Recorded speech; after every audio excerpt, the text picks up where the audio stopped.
Alright, normally I don't go on TikTok, but I heard a lot about this fat acceptance stuff, so I just went on TikTok and put in fat acceptance, and I found this video here.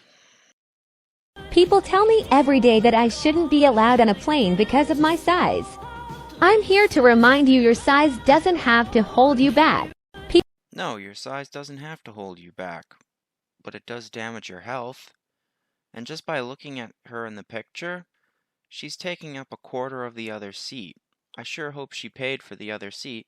I'd hate to have to be the person sitting in that seat.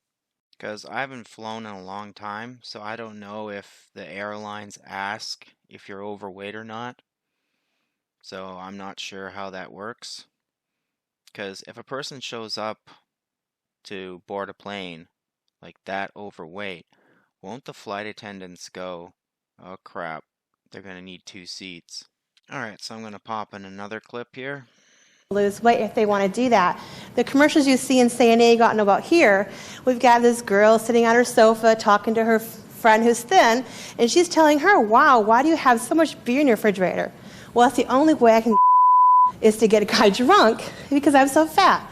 Really? Do you really think like that? No, what? Here's the thing. If you can't handle that commercial, that means you have a thin skin. No, I wonder if you think like that. I'm going to give you the answer. If you have a thin skin, you're never going to be thin because the only way you're ever going to lose weight is to admit you have a problem.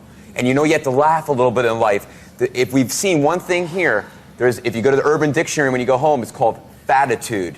And fattitude is a large person who gets angry and does not accept accountability for their size. And if you get that angry and upset, that's fattitude, and you need to realize I can lose the weight. You're not a victim. Porn featuring women my size is the third largest porn in the United States. It's probably the largest. Lying. It's probably the largest. And you. So this guy's fattitude terminology, it's accurate.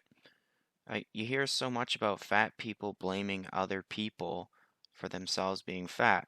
This fat black woman here, she equated the struggles of fat people to the struggles of African Americans in like the 50s or whatever.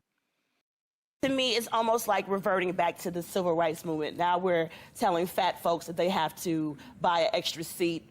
Not too long ago, my grandparents had to sit on the back of a bus. It's almost like segregating folks based on the way they look. I can't imagine. Did you really say that? Calm down. Don't act like you're offended by KKK. You're so offended by me saying that your approach is so Why do you keep acting like tough? a victim, though? That's what I'd like to know. So in this so-called woman's mind, a fat person having to pay for an extra seat is the equivalent of black people being shoved to the back of the bus. Okay. And then that one woman, she spoke up and said, "Did you really go there?" Basically, that's what she said. And this black woman turns around and brings up the KKK to try to shame the other woman.